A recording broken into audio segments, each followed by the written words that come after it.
வணக்கம் அனைவருக்கும். இன்றைக்கி கம்பைன்டு டெக்னிக்கல் சர்வீஸ் எக்ஸாமினேஷன், அதாவது பார்த்திங்கன்னா டிப்ளமோ அப்புறமா ஐடிஐ, இது வந்துட்டு டிகிரி இருக்கிறது இதில் கம்மி தான். டிப்ளமோ படித்தவங்களுக்கும் ஐடிஐ படித்தவங்களுக்கும் டிஎன்பிஎஸ்சி மூலமாக என்னென்ன ரெக்ரூட்மெண்ட் இருக்குது, என்னென்ன டிபார்ட்மெண்ட் இருக்குன்னு ஒரு நோட்டிஃபிகேஷன் வந்திருக்கு. நிறைய பேர் பார்த்துருப்பீங்க. இருந்தாலும் அப்ளை பண்ணுறதுக்கு 12ஆம் தேதி வரைக்கும் தான் லாஸ்ட் டேட். ஓகேங்களா, 12/7 ஜூலை 12 வரைக்கும் தான் லாஸ்ட் டேட். அதுக்காக ஒரு ரிமைண்டர் மாதிரி நம்ம போட்டுக்கலாம் அப்படின்னு சொல்கிறதுக்காக தான் இந்த வீடியோ.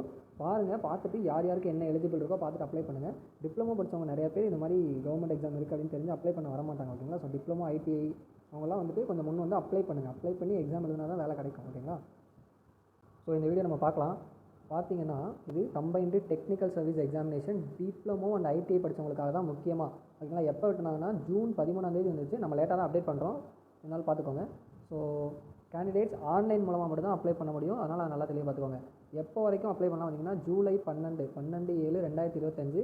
இன்னும் ஒரு 10 நாள் கூட இல்லை. சரிங்களா, கண்டிப்பாக எல்லாருமே அப்ளை பண்ணுங்கள். யார் யாருக்கு என்ன எலிஜிபிள் நான் கீழே காட்டுறேன். ஓகேங்களா, ஸோ எக்ஸாம் பேட்டர்ன் பார்த்தீங்கன்னா எக்ஸாம் ஃபஸ்ட்டு பேப்பர் 1 நடக்கும். இது எல்லாருக்குமே common. Tamil eligibility, general studies, aptitude, mental ability. அதாவது இது பார்த்தீங்கன்னா நீங்கள் ஒரு டிஎன்பிஎஸ்சிக்கு ஆல்ரெடி படிச்சுட்டு இருக்கீங்கன்னா இதை நீங்கள் ரெகுலராக ப்ராக்டிஸ் பண்ணியிருப்பீங்க. இது நார்மலாக டிஎன்பிஎஸ்சிக்கு இருக்கிற ஒரு ரெகுலர் பேட்டர்ன். ஓகேங்களா, அடுத்தது நீங்கள் இது டெக்னிக்கல் எக்ஸாம்ங்கிறதுனால உங்களுக்கு உங்களோட சப்ஜெக்ட் பேப்பர் இருக்கும். எடுத்துக்காட்டாக நீங்கள் ஒரு அக்ரிகல்ச்சர் இருக்கலாம், இல்லை ஒரு கெமிக்கல், சிவில், இது மாதிரி எலக்ட்ரிக்கல், மெக்கானிக்கல், ஹார்டிகல்ச்சர், இல்லை ஹேண்ட்லூம், இது மாதிரி என்ன இருக்கும். ஓகேங்களா, அது வந்துட்டு பேப்பர் 2ஆக இருக்கும். ஓகேங்களா, பேப்பர் 1 என்றைக்கு நடக்குது எல்லாருக்குமே 31/8 ஒரே நாளில் எல்லாருக்கும் நடக்குது. பேப்பர் 2 ஒவ்வொருத்தவங்களுக்கும் வேறு வேறு நாள் நடக்கலாம். ஓகேங்களா, ஸோ அதுக்கான டேட்டு அது நம்ம ஹால் டிக்கெட் வரும்போது பார்த்துக்கலாம். இதில் என்னென்ன போஸ்டிங் இருக்குதுன்னு நம்ம பார்க்கலாம். அதை பொறுத்து தான் நீங்கள் அப்ளை பண்ணுறது வேண்டாம் அப்படிங்கிறத முடிவு பண்ணலாம். ஓகேங்களா, சரி பாருங்கள். இப்போது ஃபஸ்ட்டு என்ன இருக்குன்னு பார்த்தீங்கன்னா கெமிஸ்ட்டு. ஸோ இது நம்ம குவாலிஃபிகேஷனோட சேர்த்து பார்த்துட்டோம்னா கரெக்டாக இருக்கும்னு நினைக்கிறேன். எல்லா டிபார்ட்மெண்ட்லேயும் இருக்குது தமிழ்நாடு. ஒட்டுமொத்தமாக கிட்டத்தட்ட எத்தனை போஸ்டிங் இருக்குதுன்னு பார்த்துக்கோங்க. 1910 வேக்கன்ட் இருக்குது. இது வந்துட்டு ஒரு பியூர் கவர்மெண்ட் ஜாப் தான். ஓகேங்களா, எல்லோரும்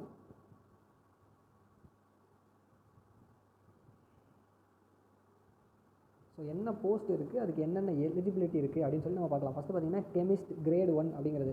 இதுக்கு குவாலிஃபிகேஷனை தெளிவாக ரீட் பண்ணுங்கள். First or second class MSc degree அல்லது ஆர் பிஎஸ்சி. ஓகேவா, கெமிஸ்ட்ரியில் முடிச்சிருக்கோம், இல்லை chemistry technology or in industrial chemistry or first or second class BSc டிகிரியும் முடிச்சிருக்கலாம். ஏன்னா ஆறு தான் போட்டிருக்காங்க. அல்லது BSc degree in chemistry or chemical technology.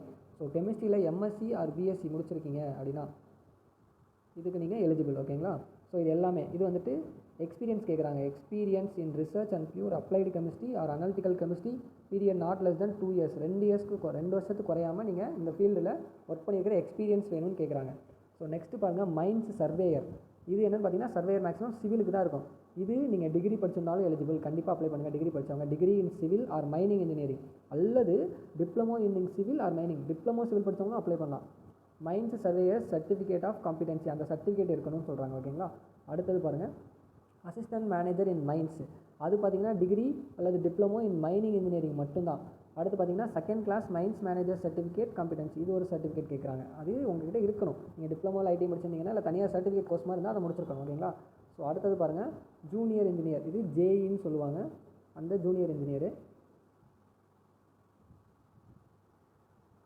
So பார்த்தீங்கன்னா ஜூனியர் இன்ஜினியரிங் என்ன பண்ணுன்னா டிப்ளமோ இன் சிவில் இன்ஜினியரிங். பார்த்தீங்களா, diploma in civil engineering awarded by the technical education. சிவிலில் நீங்கள் டிப்ளமோ முடிச்சிருந்தா போதும், இதுக்கு நீங்கள் டிகிரி படிச்சிருக்கணும்னு அவசியம் இல்லை. ஓகேங்களா, அடுத்தது பாருங்கள் ஜூனியர் டெக்னிக்கல் அசிஸ்டண்ட். இதில் என்ன கொடுத்துருக்காங்க, மினிமம் ஜென்ரல் எஜுகேஷன் குவாலிஃபிகேஷன் இருக்கணும்னு சொல்லியிருக்காங்க. அதுக்கப்புறமா பாருங்கள் அதாவது ஜென்ரல் எஜுகேஷன் குவாலிஃபிகேஷன் எஸ்எஸ்எல்சி அது மாதிரி முடிச்சிருக்காரு. இதில் பாருங்கள் டிப்ளமோ இன் ஹேண்ட்லூம் டெக்னாலஜி. ஓகேங்களா, அது எங்கெங்கே இருக்கிற இடத்துல முடிச்சு கொடுத்துருக்காங்க. அல்லது டிப்ளமோ இன் டெக்ஸ்டைல் மேனுஃபேக்சரிங். ஓகேங்களா, டிப்ளமோ இன் ஹேண்ட்லூம் டெக்னாலஜி அல்லது டெக்ஸ்டைல் மேனுஃபேக்சரிங் நீங்கள் டிப்ளமோ படிச்சிருந்தால் போதும், டிகிரி அவசியம் இல்லை. ஓகேங்களா, அடுத்தது பாருங்கள் இது ஒரு சூப்பரான post, overseer or junior drafting officer. இதுக்கும் சிவில் தான். நீங்கள் சிவில் படிச்சிங்கன்னா உங்களுக்கு நிறைய ஆப்ஷன் இருக்கும், நல்லா பார்த்துக்கோங்க. டிப்ளமோ இன் சிவில், இதுக்கு முன்னால் இது டிகிரி இருந்துட்டு இப்போ டிப்ளமோ மாற்றிட்டாங்க. பாருங்கள் இங்கே பாருங்கள் other things being equal preference shall be given to the person possess degree in engineering. ஓகேங்களா, ஒரு வேலை டிப்ளமோ படித்தவங்க இல்லை அப்படின்னா டிகிரியில் உள்ளவங்களுக்கு அவங்க கொடுப்பாங்க, ப்ரிஃபரன்ஸ் கொடுப்பாங்க. சரிங்களா, ஸோ டிகிரி படித்தவங்களும் இதை அப்ளை பண்ணலாம். சிவிலில் நீங்கள் டிகிரியோ டிப்ளமோ படிச்சிங்கன்னா உங்களுக்கு எவ்வளோ வாய்ப்பு இருக்குன்னு பாருங்கள். ஸோ அடுத்து ஜூனியர் டிராஃப்டிங் ஆஃபீஸர். அதுவும் பார்த்தீங்கன்னா டிப்ளமோ இன் சிவில் இன்ஜினியரிங். கொஞ்சம் தெளிவாக படிச்சுக்கோங்க, ஏதாச்சும் எக்ஸ்பீரியன்ஸ் தேவைப்பட்டிருக்கா அப்படின்னு கேட்குறாங்களான்னு. இதுவும் நீங்கள் என்ன சொல்லியிருக்காங்க, 1 இயர் அப்ரெண்டிஸ் முடிச்சிருந்தீங்கன்னா உங்களுக்கு ப்ரிஃபரன்ஸ் இருக்குது அப்படின்ற மாதிரி சொல்கிறாங்க.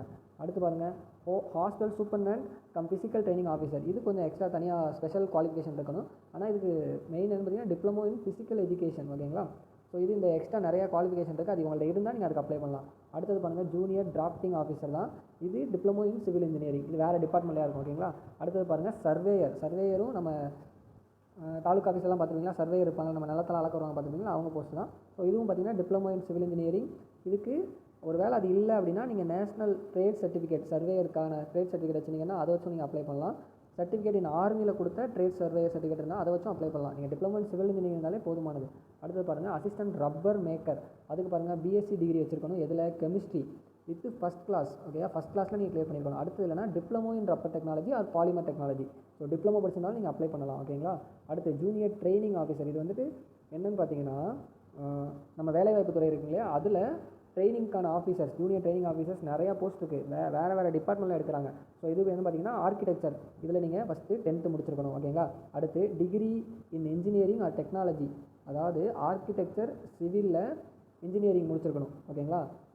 இல்லை டிப்ளமோவாக இருந்தீங்கன்னா அதான் diploma in civil engineering or architecture இது மாதிரி. ஸோ தெளிவாக பார்த்துக்கோங்க. இது எல்லாமே 6 தான். நீங்கள் ஏதோ ஒன்று எதோ டிகிரி முடிச்சிருக்கலாம், இல்லை டிப்ளமோ முடிச்சிருக்கலாம். ஸோ உங்ககிட்ட எந்த சர்டிஃபிகேட்டோ எந்த இதுவோ கேட்கலாம் அவங்க. அடுத்து பாருங்கள் இதே தான் பேசிக் டிசைனர் அண்ட் விர்ச்சுவல் வெரிஃபையர். இது அதே மாதிரியே தான். அந்த டிகிரி மட்டும் என்ன நீங்கள் பார்த்துக்கோங்க. அடுத்து பாருங்கள் computer hardware and network maintenance. அடுத்து பாருங்கள் அட்வான்ஸ்டு கம்ப்யூட்டர் நியூமரிக்கல் கண்ட்ரோல். இதெல்லாம் யாருக்கு இருக்குன்னு பார்த்தீங்கன்னா manufacturing, industrial engineer, mechanical engineer, production engineering, mechatronics, இவங்க யார் வேணாலும் அப்ளை பண்ணலாம். ஸோ அடுத்தது பாருங்கள் junior training officer draughtsman civil. இது சிவிலுக்கு இருக்கும். ஓகேங்களா. அடுத்து பாருங்கள் இன்ஜினியரிங் டிராயிங். இது யாருன்னு பார்த்தீங்கன்னா நீங்கள் டிகிரி இன் இன்ஜினியரிங் ஏதோ ஒரு டிகிரி. ஓகேங்களா. அடுத்தது பாருங்கள் junior training officer electronics mechanic. அடுத்தது பார்த்தீங்கன்னா எலக்ட்ரீஷியனு. இது நீங்கள் டிப்ளமோ எலக்ட்ரீஷியன் முடிச்சிருந்தாலும் அப்ளை பண்ணலாம். பாருங்கள் டிப்ளமோ இன் எலக்ட்ரிக்கல் எலக்ட்ரானிக்ஸ் இது எல்லாமே. அடுத்தது பார்த்தீங்கன்னா ஃபேஷன் டிசைன் அண்ட் டெக்னாலஜி. இதுவும் ஒரு சூப்பரானது தான். அடுத்தது பாருங்கள் ஃபிட்டர் டிப்ளமோவில் இல்லை IT, diploma in mechanical, production, manufacturing, engineering எதில் முடிச்சிருந்தாலும் நீங்கள் அப்ளை பண்ணலாம் டிப்ளமோ. ஓகேங்களா. அடுத்து ஃபுட் ப்ரொடக்ஷனு. அப்புறம் பார்த்தீங்கன்னா இன்ஃபர்மேஷன் கம்யூனிகேஷன் டெக்னாலஜி ஐடி. அதில் நீங்கள் இன்ஜினியரிங் டிகிரி முடிச்சிருந்தாலும் சரி, டிப்ளமோ முடிச்சிருந்தாலும் சரி, கண்டிப்பாக அப்ளை பண்ணலாம். அடுத்தது பாருங்கள் பிளான்ட் லாஜிஸ்டிக் அசிஸ்டண்ட்டு. அடுத்தது பார்த்தீங்கன்னா இண்டஸ்ட்ரியல் ரோபாட்டிக்ஸ் அண்ட் டிஜிட்டல். இதுவும் டிகிரி டிப்ளமோ ரெண்டுமே ஆப்ஷன் இருக்குது. ஓகேங்களா. அடுத்து மெஷினிஸ்ட். இது எல்லாமே வேலைவாய்ப்பு துறையில் ஜூனியர் ட்ரைனிங் ஆஃபீஸருங்கிற போஸ்ட். ஓகேங்களா. அடுத்தது பாருங்கள் work shop calculation and science. எல்லாத்தையுமே சைடில் உள்ள குவாலிஃபிகேஷனை தெளிவாக பார்த்துக்கோங்க. சரிங்களா. மெக்கானிக் ஆட்டோ பாடி ரிப்பேரு. அடுத்து பார்த்தீங்கன்னா மெக்கானிக் 2 வீலர் அண்ட் 3 வீலர். இதெல்லாம் பாருங்கள் டிப்ளமோ இன் ஆட்டோமொபைலு இல்லை மெக்கானிக்கலு, இந்த மெக்கானிக்கல் ரிலேட்டாக ஏதாச்சும் படிச்சிருந்தீங்கன்னா. அடுத்து junior training officer mechanical electric vehicle. இதுக்கும் டிப்ளமோ. அடுத்தது பாருங்கள் junior training officer MMV mechanic motor vehicle. So இது எல்லாமே நீங்கள் டிப்ளமோவில் முடிச்சிருப்பீங்க. டிகிரி ஆர் டிப்ளமோ யார் வேணாலும் அப்ளை பண்ணலாம். Manufacturing process.